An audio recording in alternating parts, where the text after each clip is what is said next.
Welcome, everybody. Thank you for joining us today in this webinar regarding the exchange offers that we launched for IRSA and for Cresud November notes under the resolution A7106 of the Central Bank of Argentina. We are going to give a quick presentation on the terms and conditions of the offering. And then some slides on the financial situation. Matthias Gajbironsky, our CFO, here we have, will give the presentation. And then after that, we are going to open for Q&As. You can do it in Spanish or in English. We're going to give the presentation in English because we have some international investors. Please, for the Q&A session, raise your hand and we will give you the word according to the order of the questions. So thank you, and I give the word for Matthias. Thank you, Santiago, and good morning, everybody. So we think that this is a good opportunity to present what we are doing. This is a special situation for us. There was a new regulation of the central bank that forced us to refinance part of our debt. You know that our strategy since the beginning of the year was to raise liquidity in order to pay all our debt. This was a very challenging year in terms of amortizations, in a context of Argentina almost isolated to the war, so the market was closed for Argentina, and in the middle of the beginning of the year of the negotiation of the sovereign debt, and now with the current situation that Argentina has no access to the international market. In this context, we decided this year to put all our effort in increasing liquidity, and I will show later what we did during the year. And now we have this new situation that the central bank established a new regulation that forced the companies that has amortizations during November or October and March. Basically, they are saying that they won't sell more than 40% of the dollars that expire during that period, and the companies has to refinance the rest. So under that circumstances, we have both in IRSA and Cresud two notes that expire in the coming days. This regulation came in the middle of the process. Now we in the case of Cresud, we did all the issuance and prepare ourselves to serve our debt, and we have the money in cash in pesos to pay, and this regulation came, and now we are not able to pay under the original terms. So we, and under this context, we try to present an offer that we hope will be attractive to everybody.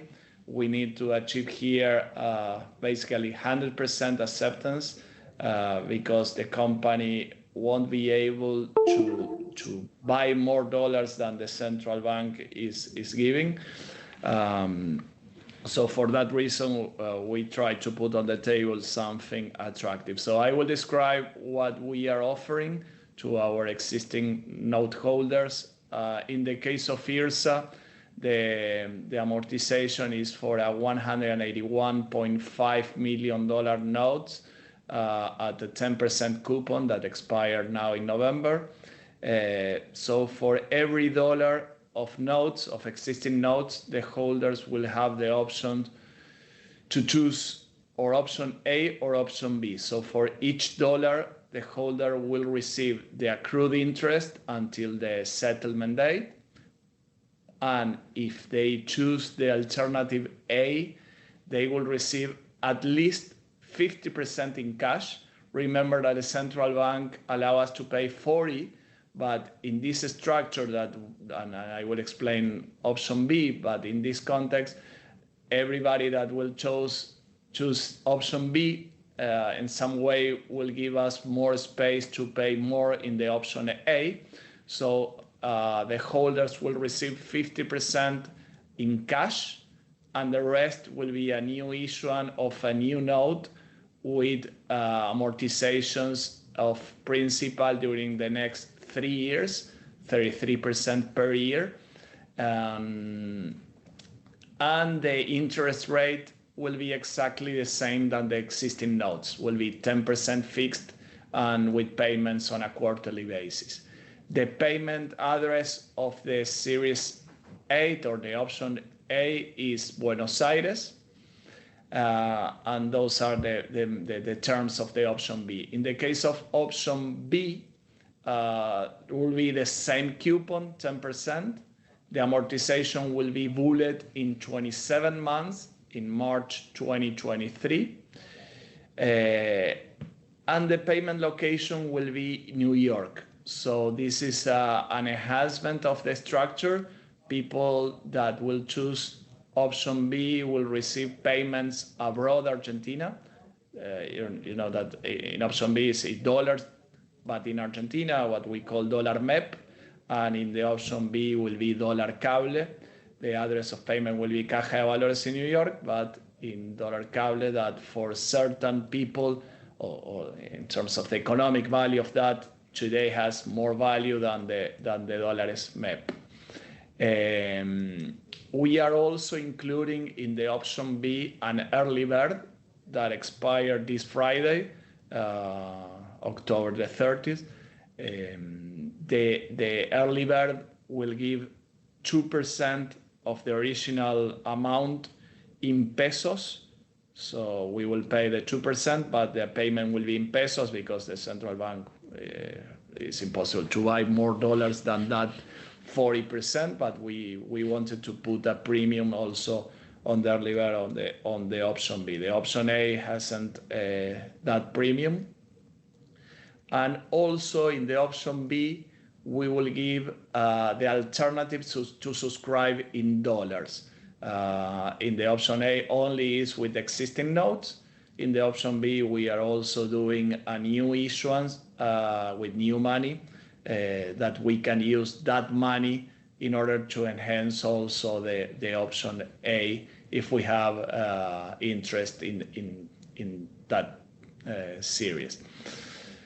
So to summarize summarize the different scenarios that we can have here, the scenario number 1 is our base case scenario that we already receive intentions of 20% of the people that will choose option B, and that means that the option A will receive the $72.6 million in cash.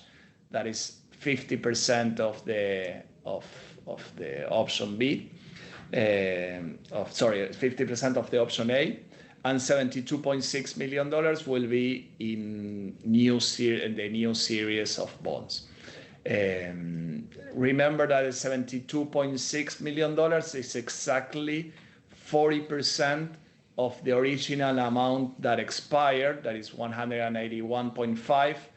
By 40% is that $72.6 million. Let's say that we have in the scenario 2 people that came 50% to the option B and 50% to the option A. So the people that choose option A will receive 80% in cash, the same $72.6 million, but divided by all the people that choose option A, plus $18.2 million in new notes. And in the hypothetical scenario that everybody came to the option B, people will receive 100% cash in the option A and $108.9 million in option B. Next slide is the same for Cresud. The structure is exactly the same. The amounts are different. The note that expire in the case of Cresud is a note with a principal of $73.6 million with a coupon of 9%. That is the only difference in the structure.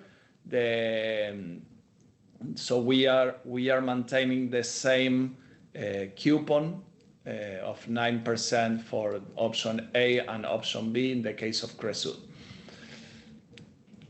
The scenarios you can see here are the same. So the amount that the central bank will sell us is $29.4 million.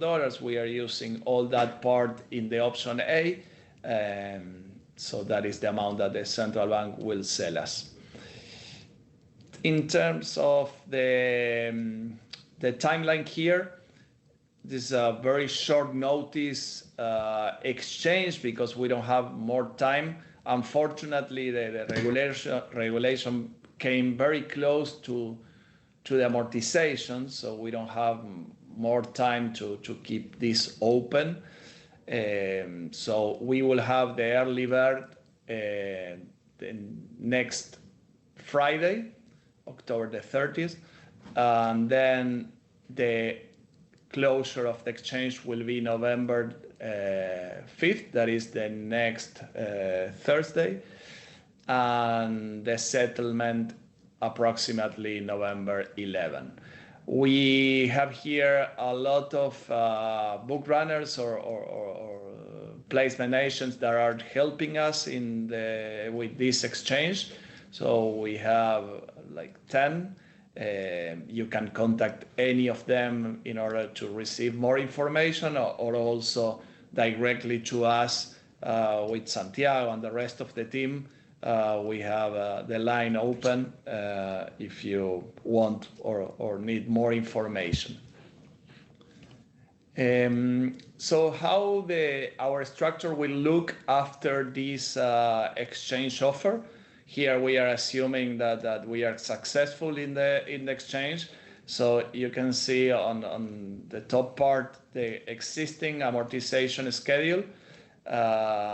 In the pro forma scenario, depend on in which one, in 1, 2, or 3, you can see that the payments for the coming years will be less concentrated like this year. This year, almost all the debt on years expired this year.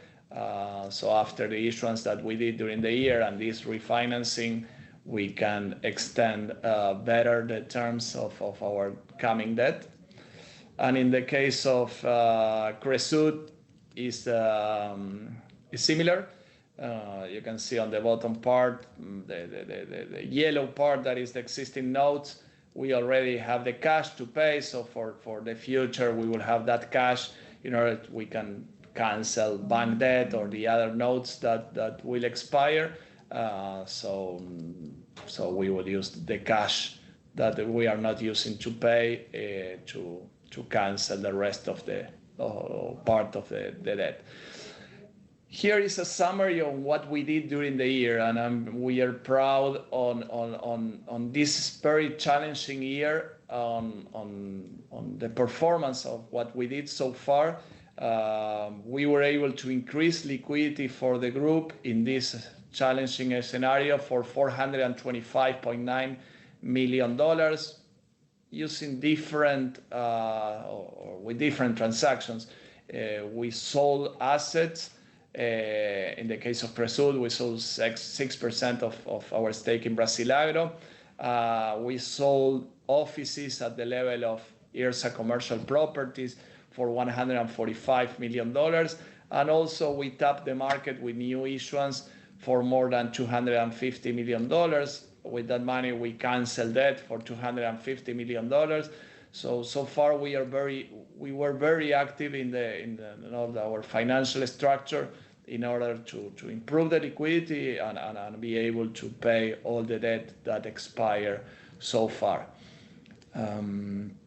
So I think this was a very short presentation. The idea is to open the channel to see if any of you has questions. So we open the line. Santi, you can handle.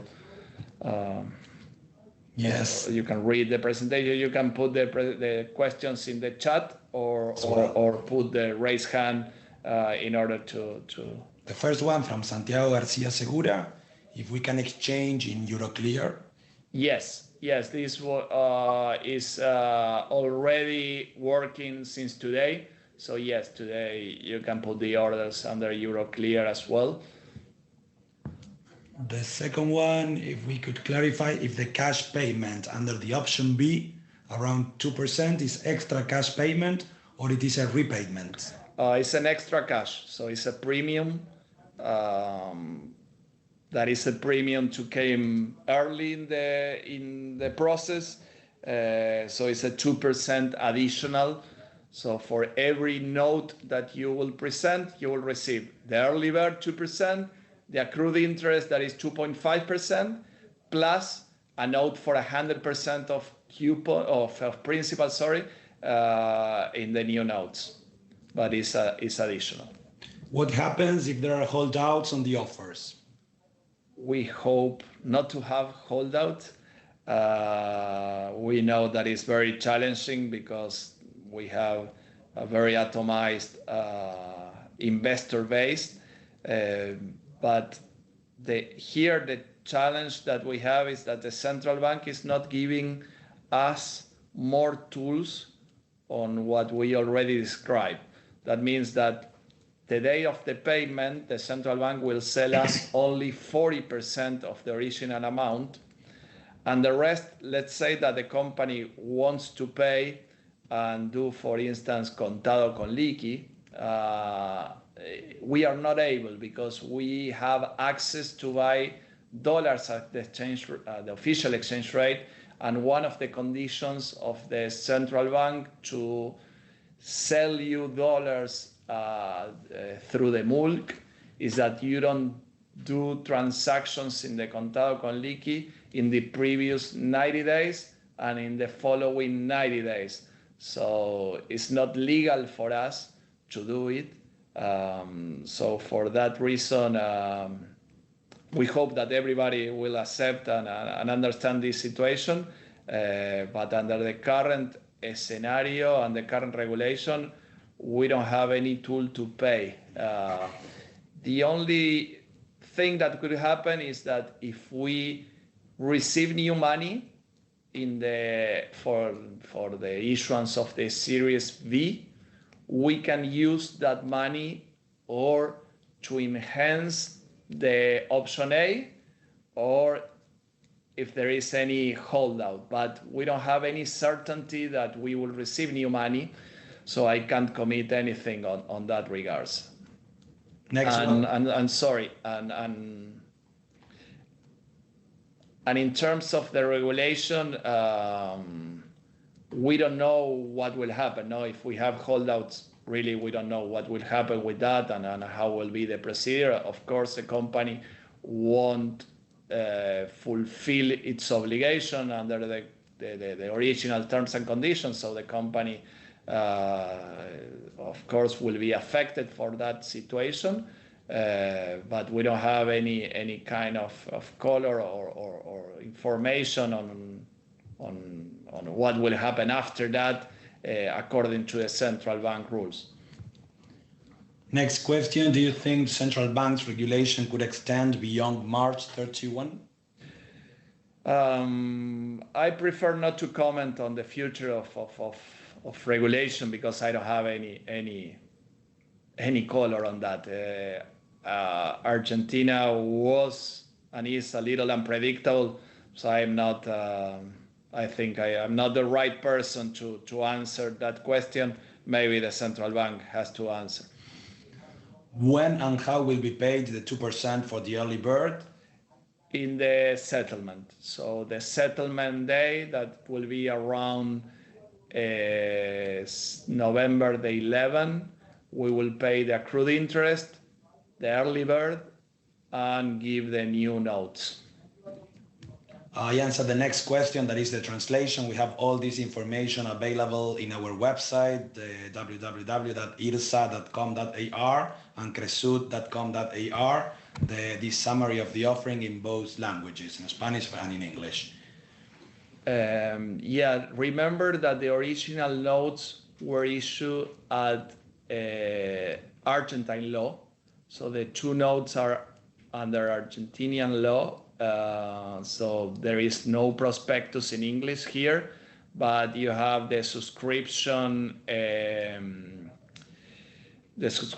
notice in English in the website, but the prospectus is not available in English because it's under Argentine law.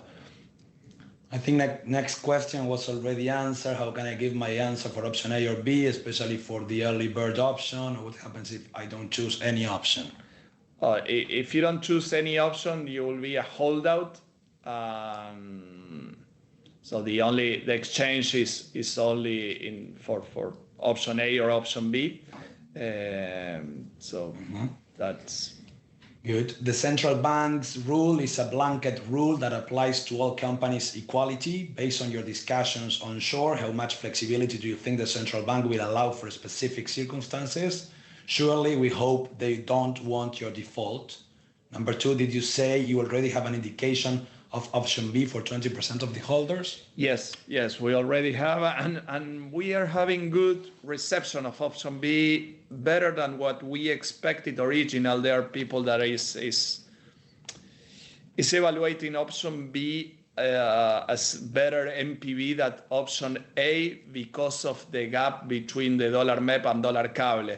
So that is one of or answering the first part of the question. And this is something that we ask together with other issuers to the central bank to allow us to pay abroad. You know that the cost for the company is the same, no? Because for me, the company, the cost of the debt is at the official exchange rate, but there is a difference between if we deposit the money here or if we deposit the money abroad. The central bank understood the request and allow us to put the address of payment abroad only for the exchange. So if for the cash payment that we will do under the option A, the payment will be in dollar MEP here in Argentina. But for the new option B, the future payments will be abroad. I think that was the discussion with the central bank was friendly. Of course, there is a regulation that we need to fulfill. They have been trying to help issuers in order to be successful in this exchange offer. Of course, I don't imagine that anybody wants a default of any company in Argentina. So the central bank is helping with that, but understanding that is a special situation of the central bank reserves.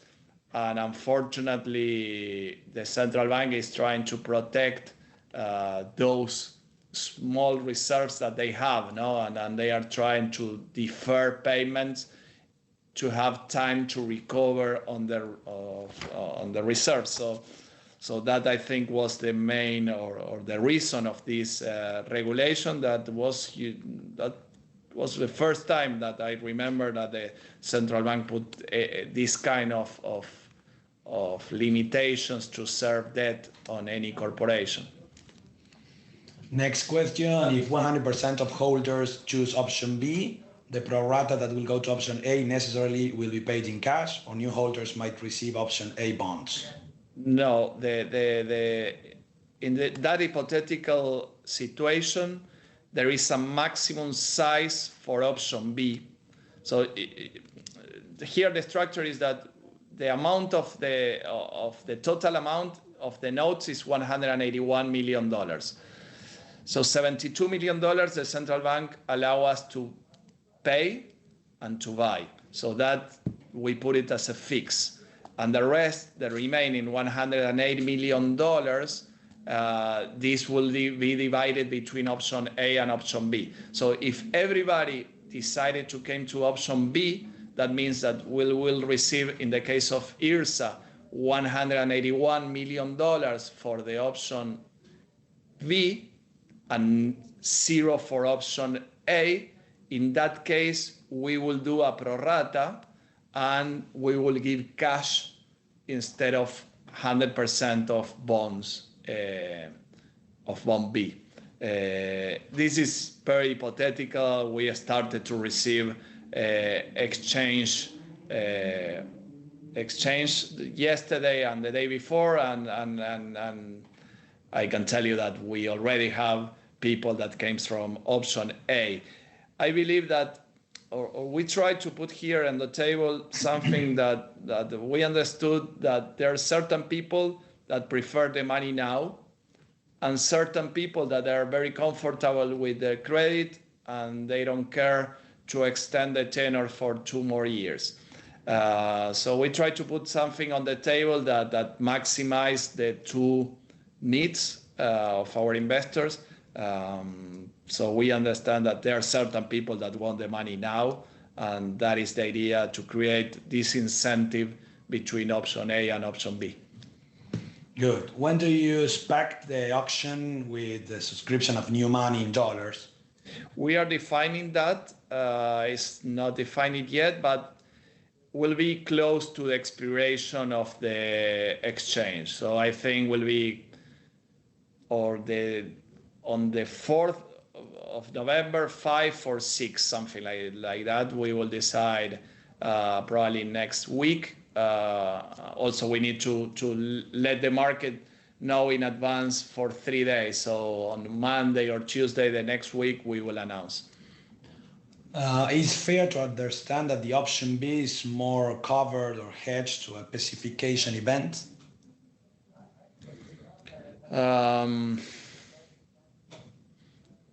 Well, our obligation of payment will be abroad.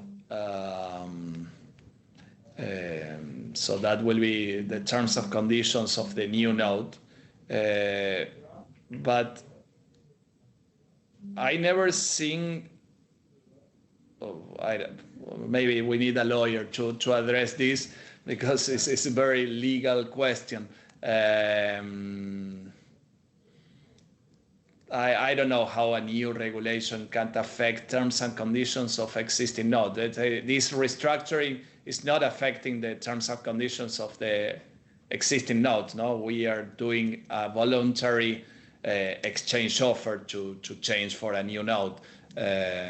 So depend on the new regulation. Maybe it's better that a lawyer address that question. Is there a possibility that who choose for option A collects 100% in cash? It's very hypothetical. I don't think that they will receive 100%, because we will need to have almost everybody to come to option B. But my guess is that they will receive something between 50 to 60 or 70% in cash. That's all the questions. I don't know if there is any additional question. But we are open, the investor relations team, we are open for all the questions you may have. We hope you join and keep trusting in the company. And this is all. I don't know, Mattia, if you were... No, thank you very much to participate. The idea is to reach everybody that has the bonds, and also our investors for the rest of our debt, to explain what we are doing. As I mentioned, this is special because it's not generated by the company. We need to fulfill here a regulation, but we are trying to do our best. So thank you very much, and keep in contact. Thank you.